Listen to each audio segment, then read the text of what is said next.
بسم اللہ الرحمن الرحیم۔ اہل بیٹھک کی جانب سے تمام مہمانوں کی خدمت میں آداب۔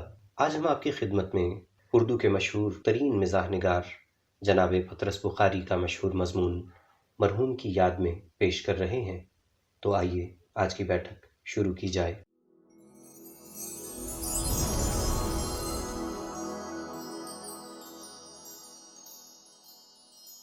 مرحوم کی یاد میں از پطرس بخاری۔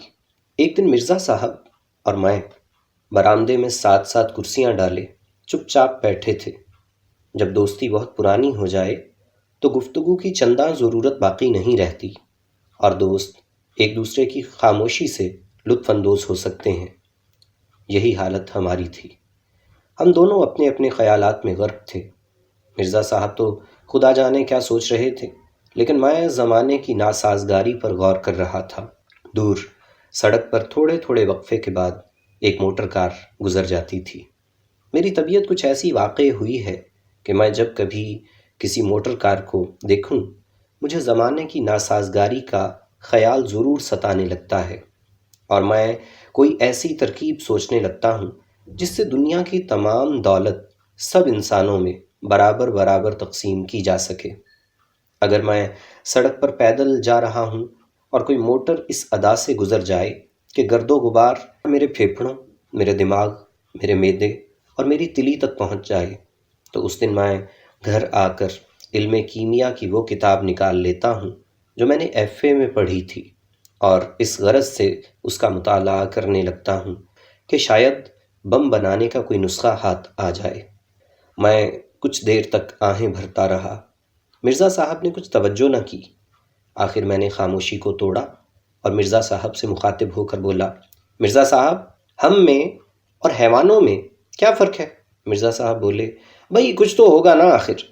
میں نے کہا، میں بتاؤں تمہیں؟ کہنے لگے، بولو۔ میں نے کہا، کوئی فرق نہیں۔ سنتے ہو مرزا، کوئی فرق نہیں ہم میں اور حیوانوں میں، کم از کم مجھ میں اور حیوانوں میں کوئی فرق نہیں۔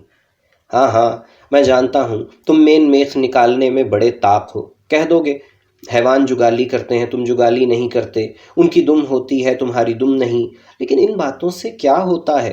ان سے تو صرف یہی ثابت ہوتا ہے کہ وہ مجھ سے افضل ہیں، لیکن ایک بات میں اور وہ بالکل برابر ہیں، اور وہ یہ کہ وہ بھی پیدل چلتے ہیں اور میں بھی پیدل چلتا ہوں۔ اس کا تمہارے پاس کیا جواب ہے؟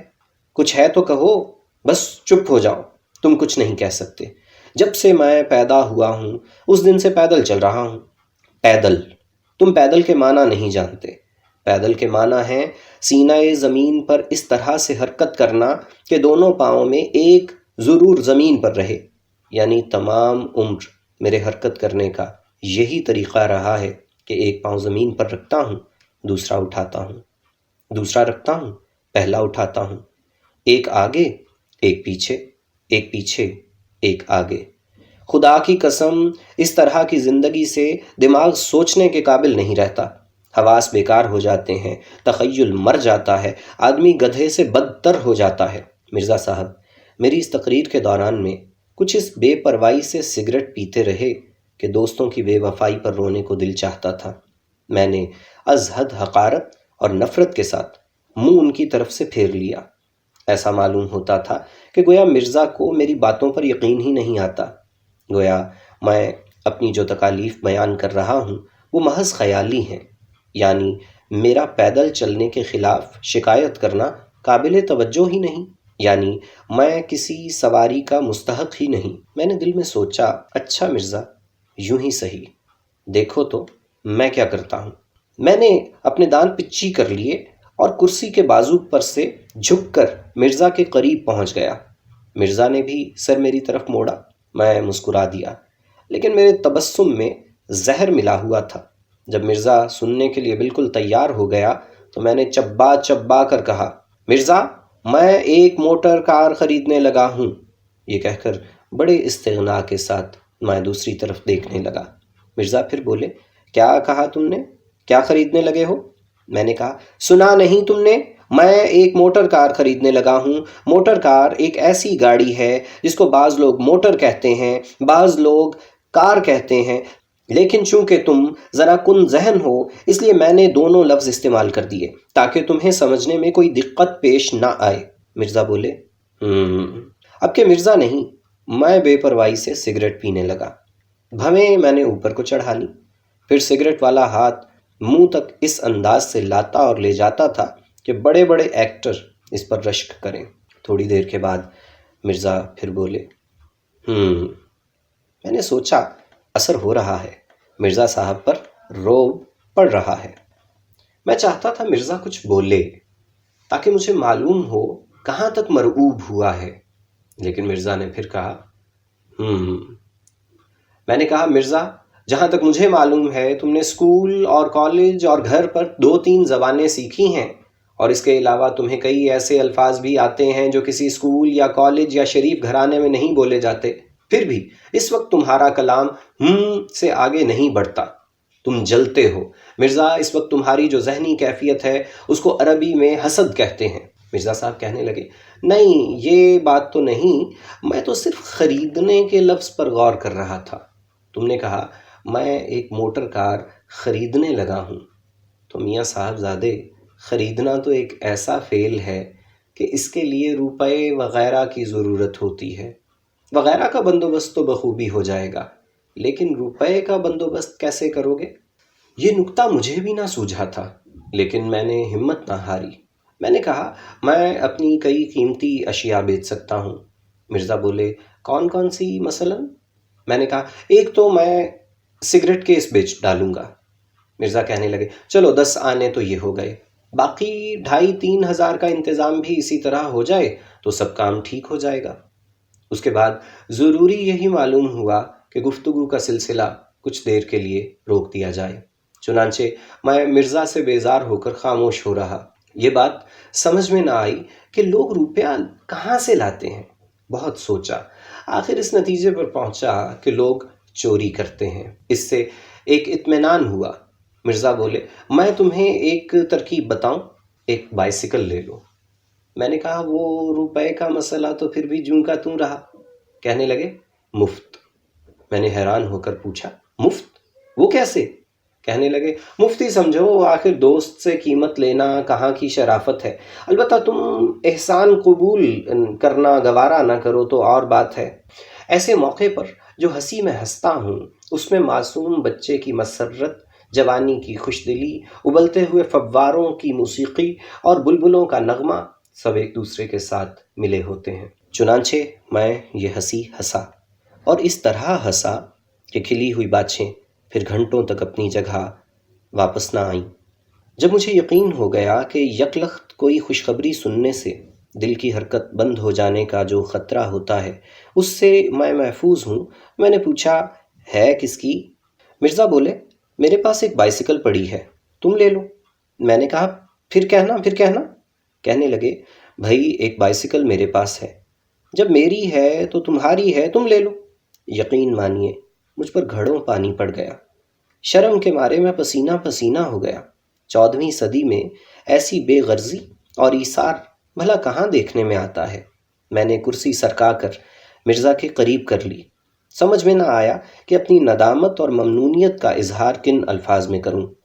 میں نے کہا مرزا صاحب سب سے پہلے تو میں اس گستاخی اور درشتی اور بے ادبی کے لیے معافی مانگتا ہوں جو ابھی میں نے تمہارے ساتھ گفتگو میں روا رکھی۔ دوسرے، میں آج تمہارے سامنے ایک اعتراف کرنا چاہتا ہوں اور امید کرتا ہوں کہ تم میری صاف گوئی کی داد دو گے اور مجھے اپنی رحم دلی کے صدقے معاف کر دو گے۔ میں ہمیشہ تم کو از حد کمینہ، خود غرض اور عیار انسان سمجھتا رہا۔ دیکھو ناراض مت ہو، انسان سے غلطی ہو ہی جاتی ہے، لیکن آج تم نے اپنی شرافت اور دوست پروری کا ثبوت دیا ہے اور مجھ پر ثابت کر دیا ہے کہ میں کتنا قابل نفرت، تنگ خیال اور حقیر شخص ہوں۔ مجھے معاف کر دو۔ میری آنکھوں میں آنسو بھر آئے اور قریب تھا کہ میں مرزا کے ہاتھ کو بوسہ دیتا اور اپنے آنسوؤں کو چھپانے کے لیے اس کی گود میں سر رکھ دیتا، لیکن مرزا صاحب کہنے لگے واہ، اس میں میری فیاضی کیا ہوئی؟ میرے پاس ایک بائسیکل ہے، جیسے میں سوار ہوا ویسے تم سوار ہوئے۔ میں نے کہا مرزا مفت میں نہ لوں گا، یہ ہرگز نہیں ہو سکتا۔ مرزا کہنے لگے، بس میں اسی بات سے ڈرتا تھا، تم حساس اتنے ہو کہ کسی کا احسان لینا گوارا نہیں کرتے، حالانکہ خدا گواہ ہے احسان اس میں کوئی نہیں ہے۔ میں نے کہا، خیر کچھ بھی صحیح، تم سچ مچ مجھے اس کی قیمت بتاؤ۔ مرزا بولے، قیمت کا ذکر کر کے تم گویا مجھے کانٹوں میں گھسیٹتے ہو، اور جس قیمت پر میں نے خریدی تھی وہ تو بہت زیادہ تھی، اور اب تو وہ اتنے کی رہی بھی نہیں۔ میں نے پوچھا، تم نے کتنے میں خریدی تھی؟ کہنے لگے، میں نے 250 میں لی تھی، لیکن اس زمانے میں بائسکلوں کا رواج ذرا کم تھا، اس لیے قیمتیں زیادہ تھیں۔ میں نے کہا، کیا بہت پرانی ہے؟ بولے، نہیں ایسی پرانی بھی کیا ہوتی، میرا لڑکا اس پر کالج آیا جایا کرتا تھا، اور اسے کالج چھوڑے ابھی 2 سال بھی نہیں ہوئے۔ لیکن اتنا ضرور ہے کہ آج کل کی بائسکلوں سے ذرا مختلف ہے۔ آج کل تو بائسکلیں ٹین کی بنتی ہیں، جنہیں کالج کے سرپھرے لونڈے سستی سمجھ کر خرید لیتے ہیں۔ پرانی بائسکلوں کے ڈھانچے مضبوط ہوا کرتے تھے۔ مگر مرزا، 250 تو میں ہرگز نہیں دے سکتا، اتنے روپے میرے پاس کہاں سے آئے؟ میں تو اس سے آدھی قیمت بھی نہیں دے سکتا۔ مرزا کہنے لگے، تو میں تم سے پوری قیمت تھوڑی مانگتا ہوں، اول تو قیمت لینا ہی نہیں چاہتا، لیکن میں نے کہا، نہ مرزا، قیمت تو تمہیں لینی پڑے گی۔ اچھا تم یوں کرو، میں تمہاری جیب میں کچھ روپے ڈال دیتا ہوں، تم گھر جا کے گن لینا، اگر تمہیں منظور ہوئے تو کل بائسکل بھیج دینا، ورنہ روپے واپس کر دینا۔ اب یہاں بیٹھ کر میں تم سے سودا چکاؤں، یہ تو مجھے کچھ دکانداروں کی سی بات معلوم ہوتی ہے۔ مرزا بولے، بھائی جیسے تمہاری مرضی، میں تو اب بھی یہی کہتا ہوں کہ قیمت ویمت جانے دو، لیکن میں جانتا ہوں کہ تم مانو گے نہیں۔ میں اٹھ کر اندر کمرے میں آیا۔ میں نے سوچا، استعمال شدہ چیز کی لوگ عام طور پر آدھی قیمت دیا کرتے ہیں، لیکن جب میں نے مرزا سے کہا کہ میں تو آدھی قیمت بھی نہیں دے سکتا تو مرزا اس پر معترض نہ ہوا تھا۔ وہ بیچارہ تو بلکہ یہی کہتا تھا کہ تم مفت ہی لے لو، لیکن مفت میں کیسے لے لوں؟ آخر بائسکل ہے، ایک سواری ہے، پھٹنوں اور گھوڑوں اور موٹروں اور تانگوں کے زمرے میں شمار ہوتی ہے۔ بکس کھولا تو معلوم ہوا کہ ہست و بود کل 46 ہیں۔ 46 تو کچھ ٹھیک رقم نہیں، 45 یا 50 ہوں جب بھی بات ہے، 50 تو ہو نہیں سکتے، اور اگر 45 ہی دینے ہیں تو 40 کیوں نہ دیے جائیں؟ جن رقموں کے آخر میں صفر آتا ہے وہ رقمیں کچھ زیادہ معقول معلوم ہوتی ہیں۔ بس ٹھیک ہے، 40 دے دوں گا، خدا کرے مرزا قبول کر لے۔ باہر آیا، 40 مٹھی میں بند کر کے میں نے مرزا کی جیب میں ڈال دیے اور کہا، مرزا اس کو قیمت نہ سمجھنا، لیکن اگر ایک مفلس دوست کی حقیر سی رقم منظور کرنا تمہیں اپنی توہین معلوم نہ ہو تو کل بائسکل بھجوا دینا۔ مرزا چلنے لگے تو میں نے پھر کہا کہ مرزا کل ضرور صبح ہی صبح بھجوا دینا۔ رخصت ہونے سے پہلے میں نے پھر ایک دفعہ کہا، کل صبح 8-9 بجے تک پہنچ جائے، دیر نہ کر دینا، خدا حافظ۔ اور دیکھو مرزا، میرے تھوڑے سے روپوں کو بھی زیادہ سمجھنا، خدا حافظ، اور تمہارا بہت بہت شکریہ، میں تمہارا بہت ممنون ہوں، اور میری گستاخی کو معاف کر دینا۔ دیکھو نا، کبھی کبھی یوں ہی بے تکلفی میں، کل صبح 8-9 بجے ضرور، خدا حافظ۔ مرزا کہنے لگے، ذرا اس کو جھاڑ پونچھ لینا اور تیل ویل ڈال لینا، میرے نوکر کو فرصت ہوئی تو میں خود ہی ڈلوا دوں گا، ورنہ تم خود ہی ڈلوا لینا۔ میں نے کہا، ہاں ہاں وہ سب کچھ ہو جائے گا، تم کل بھیج ضرور دینا، اور دیکھنا 8 بجے تک 7:30 بجے تک پہنچ جائے۔ اچھا، خدا حافظ۔ رات کو بستر پر لیٹا تو بائسکل پر سیر کرنے کے مختلف پروگرام تجویز کرتا رہا۔ یہ ارادہ تو پختہ کر لیا کہ 2-3 دن کے اندر اندر ارد گرد کی تمام مشہور تاریخی عمارات اور کھنڈروں کو نئے سرے سے دیکھ ڈالوں گا۔ اس کے بعد اگلے گرمی کے موسم میں ہو سکا تو بائسکل پر کشمیر وغیرہ کی سیر کروں گا۔ صبح صبح کی ہوا خوری کے لیے ہر روز نہر تک جایا کروں گا۔ شام کو ٹھنڈی سڑک پر جہاں اور لوگ سیر کو نکلیں گے، میں بھی سڑک کی صاف شفاف سطح پر ہلکے ہلکے خاموشی کے ساتھ ہاتھی دانت کی ایک گیند کی مانند گزر جاؤں گا۔ ڈوبتے ہوئے آفتاب کی روشنی بائسکل کے چمکیلے حصوں پر پڑے گی تو بائسکل جگمگا اٹھے گی، اور ایسا معلوم ہوگا جیسے ایک راج ہنس زمین کے ساتھ ساتھ اڑ رہا ہے۔ وہ مسکراہٹ جس کا میں اوپر ذکر کر چکا ہوں ابھی تک میرے ہونٹوں پر کھیل رہی تھی۔ بارہا دل چاہا کہ ابھی بھاگ کر جاؤں اور اسی وقت مرزا کو گلے لگا لوں۔ رات کو خواب میں دعائیں مانگتا رہا کہ خدایا مرزا بائسیکل دینے پر رضامند ہو جائے۔ صبح اٹھا تو اٹھنے کے ساتھ ہی نوکر نے یہ خوشخبری سنائی کہ حضور وہ بائسیکل آ گئی ہے۔ میں نے کہا اتنی سویرے؟ نوکر نے کہا وہ تو رات ہی کو آ گئی تھی، آپ سو گئے تھے، میں نے جگانا مناسب نہ سمجھا، اور ساتھ ہی مرزا صاحب کا آدمی یہ ڈھبریاں کسنے کا اوزار بھی دے گیا ہے۔ میں حیران تو ہوا کہ مرزا صاحب نے سائیکل بھجوا دینے میں اس قدر عجلت سے کیوں کام لیا، لیکن اس نتیجے پر پہنچا کہ آدمی نہایت شریف اور دیانتدار ہیں، روپے لے لیے تھے تو بائسیکل کیوں روکے رکھتے۔ نوکر سے کہا دیکھو یہ اوزار یہیں چھوڑ جاؤ اور دیکھو بائسیکل کو کسی کپڑے سے خوب اچھی طرح جھاڑو، اور یہ موڑ پر جو بائسیکلوں والا بیٹھتا ہے اس سے جا کر بائسیکل میں ڈالنے کا تیل لے آؤ، اور دیکھو اے بھاگا کہاں جا رہا ہے، ہم ضروری بات تم سے کہہ رہے ہیں، بائسیکل والے سے تیل کی ایک کپی بھی لے آنا، اور جہاں جہاں تیل دینے کی جگہ ہے وہاں تیل دے دینا، اور بائسیکلوں والے سے کہنا کہ کوئی گھٹیا سا تیل نہ دے دے جس سے تمام پرزے ہی خراب ہو جائیں، بائسیکل کے پرزے بڑے نازک ہوتے ہیں، اور بائسیکل باہر نکال رکھو، ہم ابھی کپڑے پہن کر آتے ہیں، ہم ذرا سیر کو جا رہے ہیں، اور دیکھو صاف کر دینا، اور بہت زور زور سے کپڑا بھی مت رگڑنا، بائسیکل کا پالش گھس جاتا ہے۔ جلدی جلدی چائے پی، غسل خانے میں بڑے جوش و خروش کے ساتھ چل چل چمبیلی باغ میں گاتا رہا۔ اس کے بعد کپڑے بدلے، اوزار کو جیب میں ڈالا اور کمرے سے باہر نکلا۔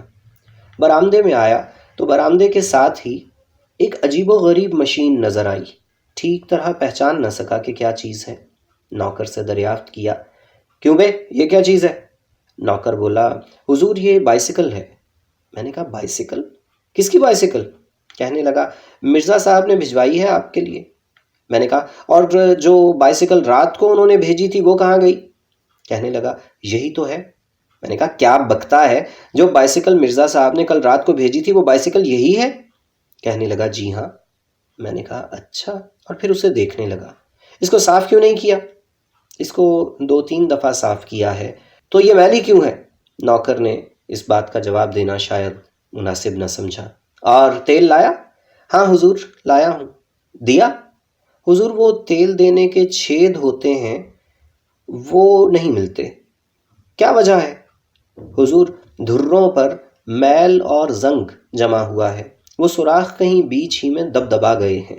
رفتہ رفتہ میں اس چیز کے قریب آیا جس کو میرا نوکر بائسیکل بتا رہا تھا۔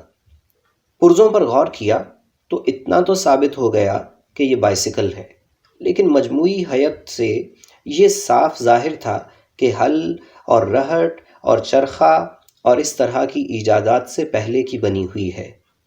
پہیے کو گھما گھما کر وہ سوراخ تلاش کیا جہاں کسی زمانے میں تیل دیا جاتا تھا، لیکن اب اس سوراخ میں سے آمد و رفت کا سلسلہ بند تھا۔ چنانچہ نوکر بولا حضور وہ تیل تو سب ادھر ادھر بہہ جاتا ہے، بیچ میں تو جاتا ہی نہیں۔ میں نے کہا اچھا اوپر اوپر ہی ڈال دو، یہ بھی مفید ہوتا ہے۔ آخرکار بائسیکل پر سوار ہوا، پہلا ہی پاؤں چلایا تو ایسا معلوم ہوا جیسے کوئی مردہ اپنی ہڈیاں چٹکھا چٹکھا کر اپنی مرضی کے خلاف زندہ ہو رہا ہے۔ گھر سے نکلتے ہی کچھ تھوڑی سی اترائی تھی، اس پر بائسیکل خود بخود چلنے لگی، لیکن اس رفتار سے جیسے تارکول زمین پر بہتا ہے، اور ساتھ ہی مختلف حصوں سے طرح طرح کی آوازیں برآمد ہونا شروع ہو گئیں۔ ان آوازوں کے مختلف گروہ تھے، چیں چاں چوں قسم کی آوازیں زیادہ تر گدی کے نیچے اور پچھلے پہیے سے نکلتی تھیں۔ کھٹ کھڑڑ کھڑڑ کھٹ کھڑڑ کھڑڑ کے قبیل کی آوازیں مڈ گارڈوں سے آتی تھیں۔ چر چرخ کی قسم کے سر زنجیر اور پیڈل سے نکلتے تھے۔ زنجیر ڈھیلی ڈھیلی تھی، میں جب کبھی پیڈل پر زور ڈالتا تھا زنجیر میں ایک انگڑائی سی پیدا ہوتی تھی جس سے وہ تن جاتی تھی اور چڑ چڑ بولنے لگتی تھی اور پھر ڈھیلی ہو جاتی تھی۔ پچھلا پہیا گھومنے کے علاوہ جھومتا بھی تھا، یعنی ایک تو آگے کو چلتا تھا اور اس کے علاوہ دہنے سے بائیں اور بائیں سے دہنے کو بھی حرکت کرتا تھا۔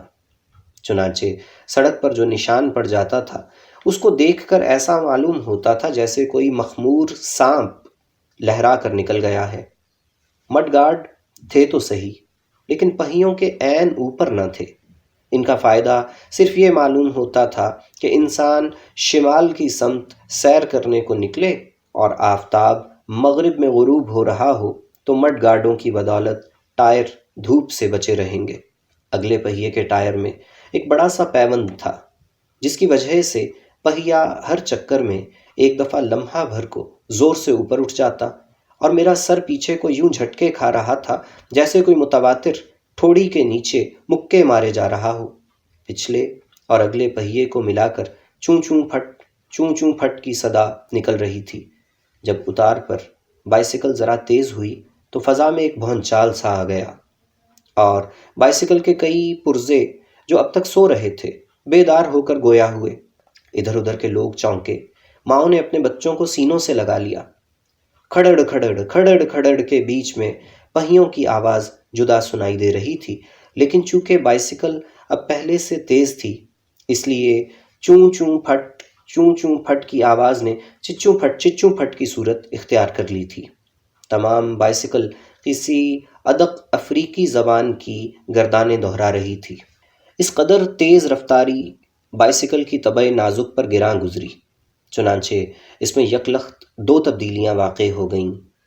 ایک تو ہینڈل ایک طرف کو مڑ گیا، جس کا نتیجہ یہ ہوا کہ میں جا تو سامنے کو رہا تھا لیکن میرا تمام جسم دائیں طرف کو مڑا ہوا تھا۔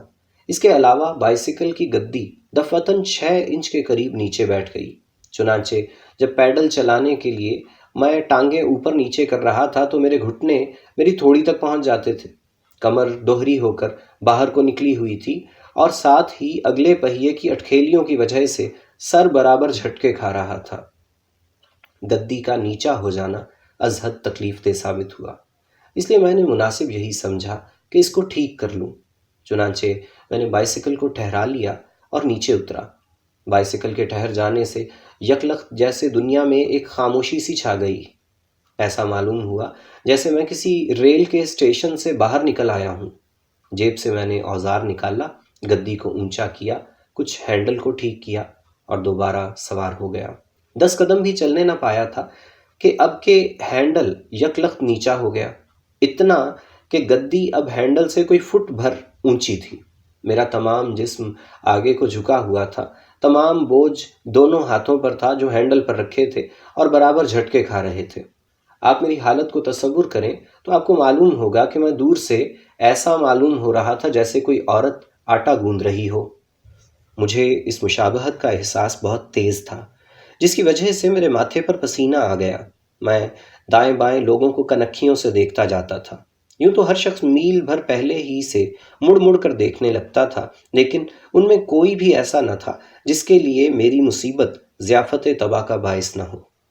ہینڈل تو نیچا ہو ہی گیا تھا، تھوڑی دیر کے بعد گدی بھی پھر نیچی ہو گئی اور میں ہما تن زمین کے قریب پہنچ گیا۔ ایک لڑکے نے کہا، دیکھو یہ آدمی کیا کر رہا ہے۔ گویا اس بدتمیز کے نزدیک میں کوئی کرتب دکھا رہا تھا۔ میں نے اتر کر پھر ہینڈل اور گدی کو اونچا کیا، لیکن تھوڑی دیر کے بعد ان میں سے ایک نہ ایک پھر نیچا ہو جاتا۔ وہ لمحے جن کے دوران میں میرا ہاتھ اور میرا جسم دونوں ہی بلندی پر واقع ہوں بہت ہی کم تھے، اور ان میں بھی میں یہی سوچتا رہتا تھا کہ اب کہ گدی پہلے بیٹھے گی یا ہینڈل۔ چنانچہ نڈر ہو کر نہ بیٹھتا، بلکہ جسم کو گدی سے قدرے اوپر ہی رکھتا، لیکن اس سے ہینڈل پر اتنا بوجھ پڑ جاتا کہ وہ نیچا ہو جاتا۔ جب 2 میل گزر گئے اور بائیسیکل کی اٹھک بیٹھک نے ایک مقرر باقاعدگی اختیار کر لی تو فیصلہ کیا کہ کسی مستری سے پیچ کسوا لینے چاہیے۔ چنانچہ بائیسیکل کو ایک دکان پر لے گیا۔ بائیسیکل کی کھڑ کھڑ سے دکان میں جتنے لوگ کام کر رہے تھے سب کے سب سر اٹھا کر میری طرف دیکھنے لگے، لیکن میں نے جی کڑا کر کے کہا، ذرا اس کی مرمت کر دیجئے۔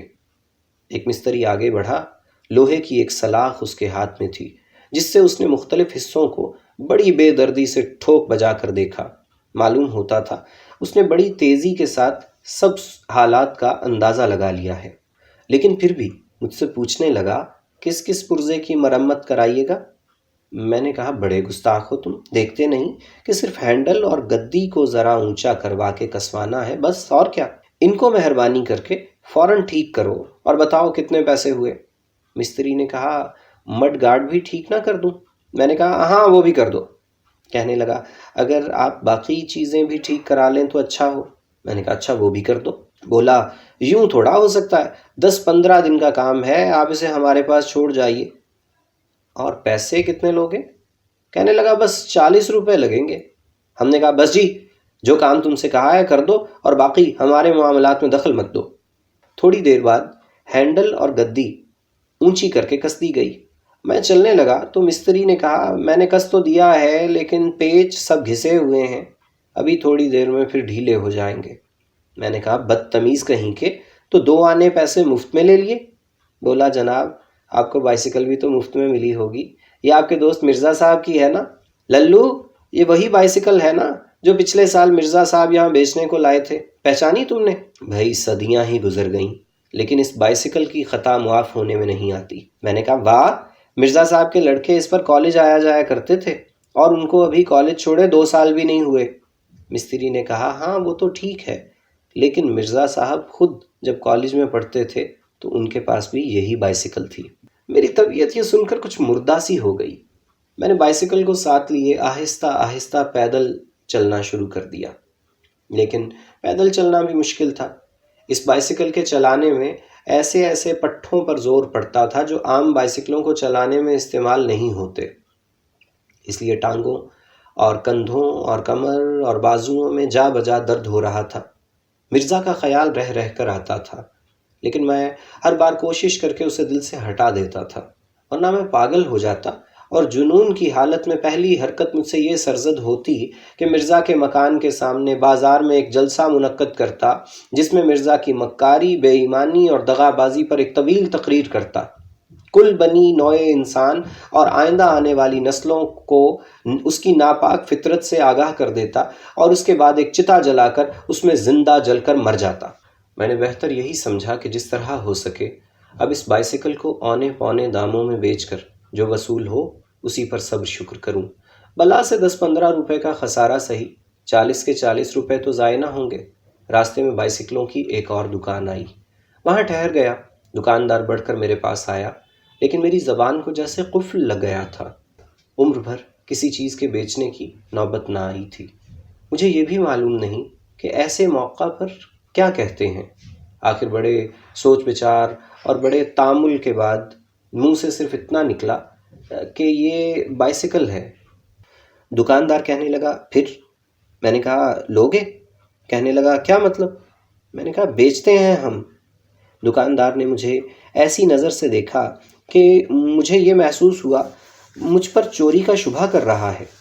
پھر بائیسیکل کو دیکھا، پھر مجھے دیکھا، پھر بائیسیکل کو دیکھا۔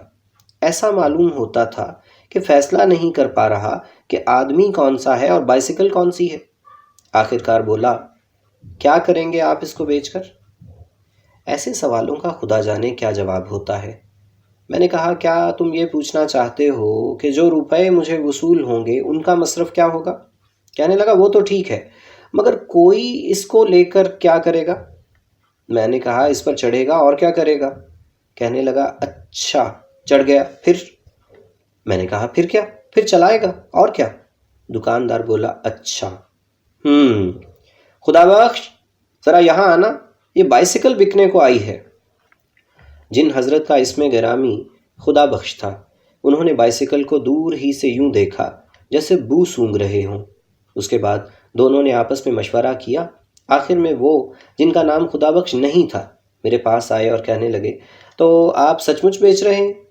میں نے کہا تو اور کیا، محض آپ سے ہم کلام ہونے کا فخر حاصل کرنے کے لیے میں گھر سے یہ بہانہ گھڑ کر لایا تھا۔ کہنے لگے تو کیا لیں گے آپ؟ میں نے کہا تم ہی بتاؤ۔ کہنے لگا سچ مچ بتاؤں؟ میں نے کہا اب بتاؤ گے بھی یا یوں ہی ترساتے رہو گے؟ کہنے لگا 3 روپے دوں گا اس کے۔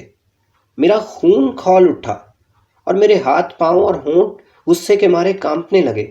میں نے کہا او صنعت و حرفت سے پیٹ پالنے والے نچلے طبقے کے انسان، مجھے اپنی توہین کی پرواہ نہیں، لیکن تو نے اپنی بےہودہ گفتاری سے اس بے زبان چیز کو جو صدمہ پہنچایا ہے اس کے لیے میں تجھے قیامت تک معاف نہیں کر سکتا۔